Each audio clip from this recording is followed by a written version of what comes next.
तो मैं विकास कुमार स्वागत करता हूं आपका हमारे चैनल स्टडी 95 वीके में। दोस्तों, आज की क्लास में हम करेंगे पावलोव की क्लासिकल कंडीशनिंग थ्योरी। और इससे पहले जो है हम लर्निंग एंड इट्स थ्योरी की क्लास पूरी कर चुके हैं। इट्स थ्योरी में हमने जो है थॉर्नडाइक की क्लास है वो भी हम पूरी कर चुके हैं। और आज जो है इट्स थ्योरी की लर्निंग एंड इट्स थ्योरी की आज ये थर्ड क्लास है, जिसमें हम आज पावलोव का क्लासिकल कंडीशनिंग थ्योरी पढ़ेंगे। और इसके अलावा क्लासिकल कंडीशनिंग थ्योरी को कंडीशन रिफ्लेक्स थ्योरी भी कहते हैं और कंडीशन रिस्पांस थ्योरी भी कहते हैं। तो चलिए शुरू करते हैं आज की क्लास। तो इवान पावलोव जो है एक रूसी वैज्ञानिक थे। उन्होंने मूल रूप से कुत्तों के पाचन और लार पर जो है प्रयोग करते हुए यह देखा कि सीखना किस प्रकार उत्तेजनाओं के बीच संबंध बनने से हो सकता है या एसोसिएशन बनने से हो सकता है। ठीक है, ये जो थ्योरी दी थी इन्होंने वो 1904 में दी थी। ठीक है, उनके सिद्धांत के जो मूल विचार हैं वो ये है कि व्यवहार कई बार दो उत्तेजनाओं के बीच संबंध स्थापित होने के कारण सीखा जा सकता है। संबंध स्थापित होना यानी एसोसिएशन, दो उत्तेजनाएं होती हैं, ठीक है, उनके बीच जो एसोसिएशन होता है, एसोसिएशन स्थापित होता है, उसके कारण सीखा जाता है। यानी कोई ऐसी चीज जो पहले अपने आप कोई प्रतिक्रिया नहीं करवाती है, उसे बार बार ऐसी चीज के साथ जोड़ दिया जाए जो स्वाभाविक रूप से प्रतिक्रिया करवाती है या रिस्पॉन्स करवाती है, तो बाद में पहली चीज अकेले ही वह प्रतिक्रिया करवाने लगती है। ठीक है, इसको थोड़ा सा आगे समझेंगे। ठीक है, तो पावलोव ने जो है एक इस प्रसिद्ध जो है सिद्धांत दिया था जो क्लासिकल कंडीशनिंग थ्योरी के नाम से है। उसमें जो है एक एक्सपेरिमेंट किया था डॉग पर। डॉग को जो है एक पिंजरे में बंद कर देते थे, या कुत्ते के सामने जो है वो कुत्ते को जो है भूखा रखा जाता था, उसे पिंजरे में बंद कर देते थे और उसके सामने जो है घंटी वगैरह या भोजन वगैरह टांग देते थे। तो पहले तो जो है भोजन दिखाया गया, तो स्वाभाविक है जब कुत्ता ज़्यादा दिन तक भूखा रहेगा तो स्वाभाविक है कि नेचुरली जो है उसकी लार टपकेगी। फिर उसके बाद में उसको क्या करा कि खाना नहीं दिया। फिर बाद में उसको जो है केवल घंटी घंटी दिखाई दी, मतलब घंटी सुनाई दी या घंटी बजाई उसके साथ। कुत्ते ने जो है फिर रिस्पॉन्स नहीं करा। जब रिस्पॉन्स नहीं करा, रिस्पॉन्स मतलब उसकी राल वगैरह सलाइवेशन नहीं आई। ठीक है, फिर उसके बाद में क्या करा कि घंटी और बैल, वो सॉरी फूड, भोजन और बैल को जो है एक साथ बजाया गया। बैल बजाते ही उसे खाना दिखाया गया, तो उससे क्या हुआ, उसका जो रिस्पॉन्स था वो उसने करना स्टार्ट कर दिया। तो यही कहानी इसमें है। तो ये जो कहानी है इसकी या एक्सपेरिमेंट है, ये 4 चरणों में होता है। इसका जो पहला चरण है भोजन देखकर लार आना। ठीक है, इसको थोड़ा सा मैंने सिंपल वे में समझाने का प्रयास किया है, तो देखता हूँ कि कितना समझ में आ सकता है आपके, या मैं कितना समझा सकता हूँ। मान लो पावलोव ने कुत्ते के सामने भोजन रखा। ठीक है, भोजन देखकर कुत्ते के मुंह में स्वाभाविक रूप से नेचुरली जो है लार आने लगी। यहाँ कुत्ते को किसी ट्रेनिंग की जरूरत नहीं पड़ी। यानी ये जो कुत्ते के मुंह में जो लार आई है, इसके लिए उसे किसी ट्रेनिंग की जरूरत नहीं पड़ी। स्वाभाविक रूप से भोजन को देख करके जो है उसके मुंह में राल आने लगी, लार आने लगी। ठीक है, तो यही है कि फूड को दिखाया तो उसके मुंह में सलाइवेशन हुआ। तो यहाँ पे जो फूड है, फूड तो हो गया अनकंडीशनल स्टिमुलस। इसको इंग्लिश में ही याद रखेंगे तो ज़्यादा बढ़िया रहेगा, हिंदी में रखेंगे तो कंफ्यूज हो जाएंगे। एग्जाम में ऐसे ऐसे टर्म पूछ लेता है हिंदी में, इंग्लिश में तो सेम रहते हैं तो कोई दिक्कत नहीं होती है। लेकिन हिंदी में ऐसे ऐसे टर्म पता नहीं कहाँ कहाँ से शब्द ढूंढ ढूंढ के लाते हैं, वो कंफ्यूज हो जाओगे। तो इंग्लिश में ही याद रखना। तो फूड को जो है अनकंडीशन स्टिमुलस कहते हैं, यानी यूसीएस। और सलाइवेशन को क्या कहेंगे, अनकंडीशनल रिस्पॉन्स यानी यूसीआर। ठीक है, तो अनकंडीशन का क्या मतलब है, बिना कंडीशनिंग या ट्रेनिंग के, बिना कंडीशनिंग या ट्रेनिंग के स्वाभाविक। यानी भोजन को देख के लार जो है, लार का जो संबंध है पहले से ही प्राकृतिक। भोजन को देख के लार आना, ये इसका जो संबंध है ये पहले से ही जो है प्राकृतिक है, नेचुरली है। ठीक है, फिर हम इसको देखते हैं दूसरे चरण में। दूसरे चरण में क्या करते हैं कि कुत्ते के सामने केवल घंटी बजाई जाती है। अब पावलोव ने कुत्ते के सामने भोजन नहीं रखा, केवल घंटी बजाई। घंटी सुनकर कुत्ते को भोजन की तरह स्वाभाविक रूप से लार नहीं आई। ठीक है। भोजन को देख के नेचुरली उसके मुंह में लार आ रही थी, लेकिन बैल बजाने से उसके मुंह में जो है सलाइवेशन नहीं। इसलिए घंटी को जो है, इसको जो बैल है इसको जो है क्या कहेंगे, न्यूट्रल स्टिमुलस कहा गया है। यहाँ अभी भी कंडीशन स्टिमुलस नहीं है। कंडीशन स्टिमुलस कब होगा आगे बताते हैं। ठीक है। ये थर्ड थर्ड चरण में देख लेते हैं। तीसरे चरण में घंटी और भोजन दोनों एक साथ दिए गए। अब पावलोव ने एक महत्वपूर्ण काम किया। उन्होंने क्या किया कि बैल और भोजन को जो है तो कुत्ते के सामने दिया। तो क्या हुआ कि सलाइवेशन जो है बार बार आ रही थी, या बार बार जो है बैल और फूड उसको दिया तो बार बार जो है सलाइवेशन उसको आ रही थी। इससे इसका क्या अर्थ निकला कि घंटी बजाई फिर भोजन दिया, कुत्ते ने जो है लार निकाली। इस पेयरिंग को जो है बार बार दोहराया गया। यानी जब भी उसको भोजन दिया जाता था तो उससे पहले घंटी बजाई जाती थी, फिर उसको भोजन दिया जाता। उससे क्या होता था, उसके कुत्ते के मुंह में लार आती थी। इस प्रोसेस को कई बार दोहराया गया। धीरे धीरे कुत्ते के मस्तिष्क में क्या हुआ कि घंटी और भोजन के बीच जो है एसोसिएशन बनने लगा। एसोसिएशन मतलब संबंध बनने लगा। इसके बीच में मस्तिष्क और घंटी में, सॉरी, मस्तिष्क में कुत्ते की जो माइंड है, कुत्ते के माइंड में घंटी और भोजन के जो बीच है, भोजन के बीच में जो एसोसिएशन था वो बनने लगा, संबंध बनने लगा। यही जो है क्लासिकल कंडीशनिंग का मुख्य आधार है। बात कर लेते हैं फोर्थ चरण की। फोर्थ चरण में क्या हुआ कि उसने केवल घंटी बजाई।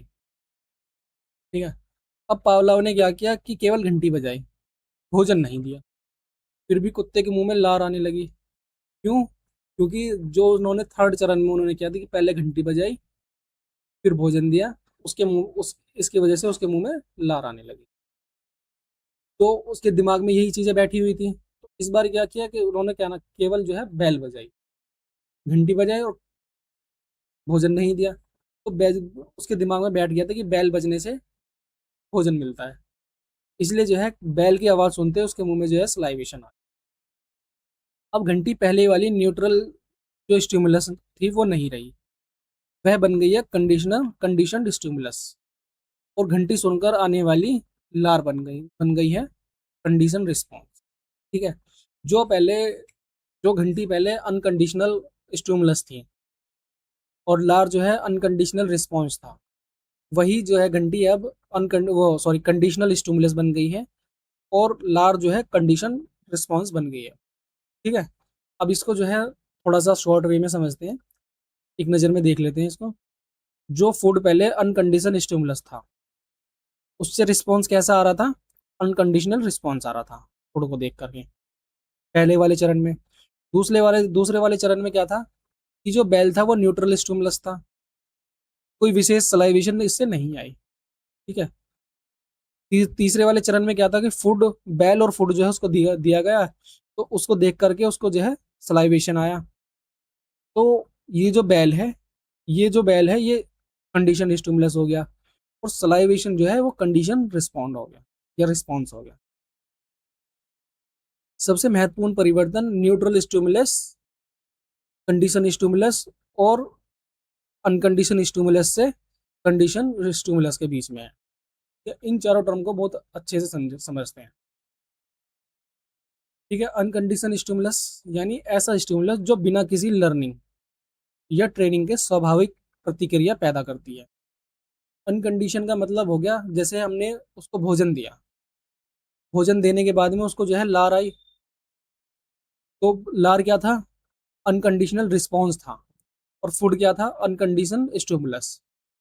ठीक है। तो यूसीएस के कारण होने वाली यानी अनकंडीशन स्टिमुलस के कारण होने वाली स्वाभाविक प्रतिक्रिया क्या थी, वो सलाइवेशन थी। तो फूड को देख के सलाइवेशन हुआ, यहाँ सलाइवेशन अनकंडीशनल रिस्पॉन्स है। देख लेते हैं न्यूट्रल स्टिमुलस को। ऐसी स्टिमुलस जो कंडीशनिंग से पहले संबंधित रिस्पॉन्स पैदा नहीं करती है। ठीक है। जैसे बैल बैल उसको सामने बजाई गई, बैल को देख के उसका कोई रिस्पॉन्स नहीं आया, तो बैल और उसका जो उसका कोई रिस्पॉन्स नहीं आया उसके बीच में कोई संबंध था नहीं था। ठीक है। तो क्या हुआ कि बैल बजाई, नो सलाइवेशन। शुरुआत में बेल बेल जो है न्यूट्रल का स्टिमुलस थी। फिर बाद में जब जब न्यूट्रल स्टिमुलस को अनकंडीशन स्टिमुलस के साथ बार बार जोड़ा गया, यानी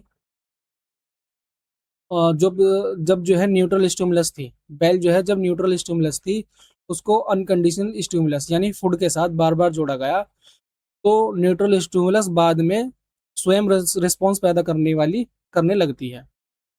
जैसे बेल पहले न्यूट्रल स्टिमुलस थी, लेकिन बाद में कंडीशनिंग के बाद में जो है वो क्या बन गई, कंडीशन स्टिमुलस। ठीक है, बात कर लेते हैं कंडीशन रिस्पॉन्स की। कंडीशन रिस्पॉन्स या कंडीशन स्टिमुलस के कारण उत्पन्न होने वाली सीखी हुई प्रतिक्रिया, यानी बेल से जो है सलाइवेशन। तो यहाँ जो सलाइवेशन है यही जो है कंडीशन रिस्पॉन्स है। ठीक है, बेल को देख के सलाइवेशन क्यों आ रहा है, क्योंकि बेल के साथ में फूड भी दिया गया था। तो यहाँ पे जो बेल है वो क्या हो गई, कंडीशन स्टिमुलस। ठीक है, और सलाइवेशन क्या हुआ, कंडीशन रिस्पॉन्स। ठीक है, उम्मीद करता है बहुत सरल तरीके से समझा रहा हूँ, उम्मीद करता हूँ कि समझ में आ रहा होगा। ठीक है, सबसे आसान ट्रिक और देख लेते हैं, और तो थोड़ा सा देख लेते हैं इजी वे में। पहले जो फूड दिया गया, फूड देख के क्या है, सलाइवेशन आई। तो फूड को देखकर लार आना नेचुरल है। ठीक है, फिर क्या हुआ, बेल के साथ में फूड दिया गया, तो सलाइवेशन आई उसको, तो दोनों को जो है बार बार जोड़ा गया, बार बार उसको दोनों को जो है जोड़ के बार बार इसको दिया गया, तो जो है सलाइवेशन आई। बाद में क्या हुआ कि फूड को उन्होंने हटा दिया, केवल बेल बजाई। बेल बजाने के बाद देखा कि सलाइवेशन आ रही है। अब घंटी ने भोजन की जगह रिस्पॉन्स पैदा करना सीख लिया था। यही जो है classical conditioning is equal to association द्वारा जो है लर्निंग होती है। ठीक है, जो क्लासिकल कंडीशनिंग है वही जो है एसोसिएशन द्वारा जो लर्निंग होती है, दोनों इज इक्वल है। ठीक है, क्लासिकल कंडीशनिंग की महत्वपूर्ण प्रक्रिया देख लेते हैं। एक्विजिशन यानी अर्जन, किसी चीज को अर्जित करना। ठीक, जब कंडीशनिंग डेवलप शुरू होनी होती है, जब कंडीशनिंग डेवलप होना शुरू होती है और कंडीशन स्टिमुलस तथा अनकंडीशन स्टिमुलस के बीच एसोसिएशन बनता है। ठीक है, कंडीशन स्टिमुलस जैसे बेल, और अनकंडीशन स्टिमुलस, ठीक है, जैसे ऊपर मैंने अभी आपको बताया था। ठीक है, तो बेल और plus food is equal to salivation, मतलब बेल प्लस फूड, इससे क्या हो रहा है, सलाइवेशन आ रहा है। बार बार पेयरिंग से कुत्ते को जो है घंटी बजाने से भोजन जोड़ना सीखता है। कुत्ता घंटी को जो है भोजन से जोड़ना सीखता है। याद रखने वाली क्या बात है, एक्विजिशन एक्विजिशन से जो है लर्निंग का निर्माण होता है। लर्निंग को जो है एक्विजिशन के द्वारा अर्जित किया जाता है। ठीक है, बात कर लेते हैं एक्सटिंक्शन की, विलोपन की। अगर लगातार घंटी बजाई जाए लेकिन भोजन ना दिया जाए, तो कुत्ते की जो लार प्रतिक्रिया है वो समाप्त, धीरे धीरे समाप्त हो जाती है। ठीक है, जैसे उसको बार बार बेल प्लस फूड दिया गया था, तो उससे क्या हो रहा था कि उसको सलाइवेशन आ रही थी। लेकिन बाद में क्या हुआ कि उसको फूड नहीं दे रहे थे, केवल बैल बजा रही थी, तो सलाइवेशन आ रही थी। तो धीरे जैसे बैल और फूड को देख के उसको सलाइवेशन आ रही थी, बाद में केवल ये क्योंकि ये बार बार प्रोसेस किया गया था, तो इसलिए उसको सलाइवेशन आई। बाद में क्या हुआ कि उसको केवल बैल बजाई, तो उसको देख के सलाइवेशन आ रही है। यही रिस्पॉन्स या यही जो प्रतिक्रिया है बार बार अगर उसके साथ में की जाएगी, तो आने वाले टाइम में ऐसा होगा कि उसकी जो सलाइवेशन है घंटी को देख के उन्हें बंद हो जाए। ठीक है, तो इसका जो फॉर्मूला है वो condition stimulus repeatedly without UCS. ठीक है, अनकंडीशन स्टिमुलस के से क्या होगा कि कंडीशन जो रिस्पॉन्स है वो डिक्रीज हो जाएगा। ठीक है, हम बात कर लेते हैं स्पॉन्टेनियस रिकवरी की, स्वतः पुनर्प्राप्ति। एक्सटिंक्शन के बाद कुछ समय का गैप रखकर जब दोबारा घंटी बजाई जाती है, तो सीआर फिर से दिखाई दे सकती है। सीआर यानी कस्टिमुलस रिस्पॉन्स। कस्टिमुलस जो रिस्पॉन्स है वो फिर से दिखाई दे सकता है यदि एक्सटेंशन के बाद कुछ गैप मतलब दे करके जो है उसको दोबारा घंटी बजा। एक्सटेंशन के बाद कुछ समय का गैप दो, स्टिमुलस फिर से दिखाई दे सकता है। इसी को जो है स्पॉन्टेनियस रिकवरी कहते हैं। ठीक, जनरलाइजेशन का क्या मतलब है? जनरलाइजेशन मिलती जुलती आवाज़ों या स्टिमुलाई पर भी समान प्रतिक्रिया देना। जैसे बैल है, उसकी आवाज़ अलग है, लेकिन उसी से कोई मिलती जुलती आवाज़ है, ठीक है, उसी पर भी समान रिस्पॉन्स देना या प्रतिक्रिया देना, यही जो जनरलाइजेशन है। बच्चे को एक कुत्ते से डर लगा, बाद में वह दूसरे मिलते जुलते कुत्तों से भी डरने लगा, ठीक है। जो मैंने बताया आपको, मैंने बैल का बताया था, यहाँ पे इन्होंने कुत्ते का बताया, ठीक है। तो बच्चे को एक कुत्ते से डर लगा, बाद में वह कुत्ते से जो मिलते जुलते जानवर हैं उनसे भी जो है वो डरने लगता है, ठीक। बात कर लेते हैं डिस्क्रिमिनेशन की। बात कर लेते हैं डिस्क्रिमिनेशन की, जब व्यक्ति या जीव दो समान स्टिमुलाई में अंतर करना सीखता है। जैसे केवल एक विशेष घंटी पर प्रतिक्रिया करना। जैसे दो प्रकार की घंटी मैंने अभी आपको बताई कि दोनों की आवाज़ लगभग सेम थी, लेकिन उसका रिस्पॉन्स जो है, केवल जो एक विशेष प्रकार की घंटी है उस पर ही जो है उसका रिस्पॉन्स आना स्टार्ट हो जाए, तो यही होता है डिस्क्रिमिनेशन, यानी डिफरेंस करना, चीज़ों के बीच में डिफरेंस करना, कि इस घंटी को बजने के बाद मुझे भोजन मिलेगा और ये वाली जो घंटी है वो दूसरी है। तो यही होता है डिस्क्रिमिनेशन, यानी विभेदीकरण, दो चीज़ों के बीच में अंतर करना या दो स्टिमुलाई के बीच में अंतर, ठीक है। जनरलाइजेशन और डिस्क्रिमिनेशन के बीच में क्या अंतर है तो भी देख लेते हैं। समान स्टिमुलाई में रिस्पॉन्स फैल जाता है और स्टिमुलाई में अंतर इसमें पहचाना जाता है, ठीक है। सिमिलैरिटी पर ये आधारित होता है, इसमें ये डिफरेंस पर आधारित होता है। डिस्क्रिमिनेशन जो है डिफरेंस पर आधारित होता है और जनरलाइजेशन जो है सिमिलैरिटी पर आधारित होता है। जो मैंने बताया था कि दो बैल एक जैसी आवाज़ होती है, लगभग 19-20 का उनमें फ़र्क होता है, ठीक है।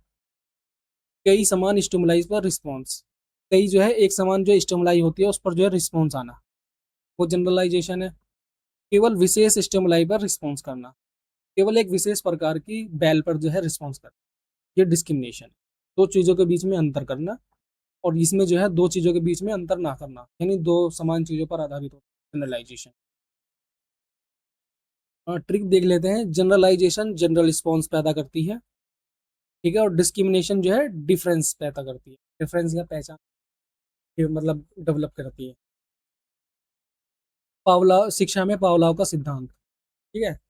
शिक्षा में जो पावलाव का सिद्धांत है वो शिक्षा में कैसे हमें मतलब कैसे हम शिक्षा में उसको यूज कर सकते हैं। जो पहला एग्जाम्पल है, स्कूल का डर। परीक्षा के दौरान तनावपूर्ण अनुभव से अगर एग्जाम हो, परीक्षा के दौरान जो है तनावपूर्ण अनुभव से एग्जाम देते हैं तो एंजाइटी जैसा संबंध विकसित हो सकता है। बाद में परीक्षा या कक्ष या घोषणा भी एंजाइटी पैदा कर सकती है। बाद में जो परीक्षा का परिणाम होगा या क्लासरूम होगा, यहाँ वहाँ पे भी जो घोषणा होती है उसमें भी जो है एंजाइटी पैदा कर सकती है, ठीक है। शिक्षक और विषय। किसी समय में डांट किसी विषय में किसी विषय में डांट, डर या अप्रिय अनुभव मिलने पर वह विषय अप्रिय भावनाओं से जुड़ जाता है, ठीक है। जैसे हमें किसी सब्जेक्ट में, जैसे हमें मैथ्स कम समझ में आती है, तो उस विषय में हमें डांट अगर मिल जाती है तो उस विषय के प्रति हमें हमारे अंदर क्या होगा, एक तो डर उत्पन्न हो जाएगा, ठीक है। और जो हमारे एक्सपीरियंस होंगे उस सब्जेक्ट से रिलेटेड वो अच्छे नहीं होंगे, तो उससे क्या होगा, उस विषय से जो हमारे अप्रिय भावनाएं हैं वो विषय जो है हमारी अप्रिय भावनाओं से जुड़ जाता है। इसके विपरीत सकारात्मक वातावरण से पढ़ाई के प्रति सकारात्मक एसोसिएशन बनता है। यदि मान लो जैसे मैथ में हम जो कमजोर हैं उसमें अगर टीचर हमको ना डांटता या हमको मोटिवेट करता या प्रोत्साहन करता, तो हमें क्या होता कि हमें डर नहीं लगता, तो उससे जो है हमारे जो बैड एक्सपीरियंस है वो डेवलप नहीं होते, तो उस विषय के बारे में जो हमारी बैड इमोशंस थे वो विषय जो है हमारे बैड इमोशन से नहीं जुड़ता, ठीक है। तो उससे क्या होगा कि हमारे जो सकारात्मक वातावरण से पढ़ाई के प्रति भी जो सकारात्मक एसोसिएशन बनता है वो हो जाता है उससे, ठीक। बात करते हैं क्लासिकल कंडीशनिंग की मुख्य विशेषताओं की। पावलोव का मुख्य सिद्धांत मुख्य रूप से इनवॉलेंट्री रिफ्लेक्सिव रिस्पॉन्स और स्टिमुलाई के एसोसिएशन पर केंद्रित है। ठीक है, इसमें लर्नर का व्यवहार किसी रिवॉर्ड को पाने के लिए जानबूझकर किया गया एक्शन होना जरूरी नहीं है। यहीं पर पावलोव और स्किनर को अलग करना जरूरी है। अगली वाली क्लास में हम स्किनर करेंगे, बीएफ स्किनर, तब चीजें जो है और समझ के आ जाएंगी। ठीक है, उसके बीच में पावलोव और स्किनर के बीच में जो है डिफरेंशिएशन जो होता है वो चैप्टर में उसमें डाल दूंगा, तो वो चीजें वहाँ क्लियर मैं कर दूंगा। ठीक, तो ये जो पूरी थ्योरी है इसकी, पावलोव की जो अनकंडीशनल थ्योरी है, क्लासिकल कंडीशनिंग थ्योरी, उसको एक फ्लो में या एक थ्योरी में, पूरी थ्योरी जो है एक फ्लो में पढ़ देखते हैं क्या है ये। ठीक है, तो फूड, जैसे कुत्ते के सामने फूड रखा गया तो उसको सलाइवेशन आई। ठीक है, तो फूड क्या है, अनकंडीशन रिस्पॉन्स है हमारा, सॉरी अनकंडीशन स्टिमुलस है। और सलाइवेशन क्या है, अनकंडीशन रिस्पॉन्स, यानी स्वाभाविक। जैसे फूड को देखने के बाद में स्वाभाविक रूप से, नेचुरली रूप से सलाइवेशन आती है, यानी लार आती है। ठीक है, बेल बजाई, नो सलाइवेशन, यानी न्यूट्रल स्टिमुलस। न्यूट्रल स्टिमुलस क्या है यहाँ पे, बेल। बेल जो है हमारी न्यूट्रल स्टिमुलस है। इसके बाद में बेल प्लस फूड, बेल बजाई गई और उसके बाद में भोजन दिया गया, तो उससे क्या होगा, सलाइवेशन होगा। तो इस प्रक्रिया को जो है बार बार दोहराया गया, बार बार दोहराया गया, तो उसके बाद क्या हुआ कि अगली बार जो है केवल बेल बजाई, फूड नहीं दिया, केवल बेल बजाई, तो उससे क्या हुआ, सलाइवेशन आई। ठीक है, सलाइवेशन आई, तो ये जो बेल है, अब जो यहाँ पे बेल न्यूट्रल स्टिमुलस थी, अब यहाँ पर ये है कंडीशन स्टिमुलस हो गई। और सलाइवेशन, सलाइवेशन जो यहाँ पर अनकंडीशनल रिस्पॉन्स था, अब यहाँ पर जो है कंडीशनल रिस्पॉन्स। ठीक है, फिर जब conditioned stimulus plus no UCS, unconditioned stimulus repeatedly जब किए जाते हैं, तो उससे क्या हो जाता है कि एक्सटिंक्शन हो जाता है, यानी किसी चीज का विलोपन हो जाता है। जो प्रक्रिया यहाँ पर दोहराई जा रही थी, जब ये प्रक्रिया बार बार दोहराई जाएगी तो एक एक टाइम के बाद में एक्सटिंक्शन हो जाएगा। जो लार इसकी आ रही थी बैल को देखने के बाद में, बैल को सुनने के बाद में, वो जो है अब यहाँ पर नहीं आई। कुछ टाइम के बाद में धीरे धीरे एक्सटिंक्ट हो जाएगी, यानी विलुप्त हो जाएगी। ठीक है, अगर इसी एक्सटेंशन को कुछ जैसे एक्सटेंशन हो गया, विलुप्त हो गए, तो उसके बाद में यदि हम कुछ टाइम का गैप दें, तो यही जो रिस्पॉन्स है जो यहाँ हो रहा था, बेल प्लस सलाइवेशन, तो ये जो स्पॉन्टेनियस, इसी को जो है स्पॉन्टेनियस रिकवरी है। ये चीज़ें मैं आपको ऊपर बता चुका हूँ।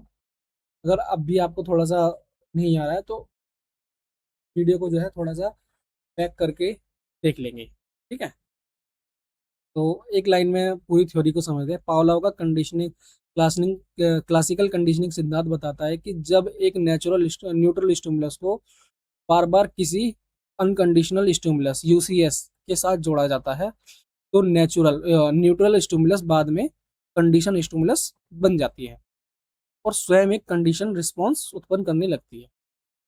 तो सबसे जरूरी याद करने वाला जो क्रम है कि neutral stimulus pairing with unconditioned stimulus और conditioned stimulus, unconditional response learner as a learned as a conditioned response. ठीक है, तो उम्मीद करता हूँ वीडियो आपको पसंद आई होगी, चीज़ें जो मैंने समझाने की कोशिश की है वो आपको समझ में आई है। ठीक है, अगर वीडियो आपको पसंद आई है तो वीडियो को आप लाइक कर सकते हैं, शेयर कर सकते हैं, और इसी तरीके की और वीडियो देखने के लिए हमारे चैनल स्टडी 95 वीके को सब्सक्राइब कर सकते हैं। अगर आप सब्सक्राइब करते हैं हमारे चैनल को, तो आगे आने वाली और जो वीडियो होंगी वो और भी अच्छे तरीके से समझाने का प्रयास किया जाए। ठीक है, जब आप अपनी तरफ से कोई रिस्पॉन्स नहीं देंगे तो इस तरीके की वीडियो मैं अब नहीं बना पाऊँगा, क्योंकि वीडियो बनाने में टाइम लगता है, और जब मुझे उसका फल भी ना मिले तो फिर क्या ही फ़ायदा। ठीक है, तो उम्मीद करता हूँ आप मेरी बात समझ रहे होंगे। ठीक है, तो मिलते हैं अगली क्लास में। Thank you.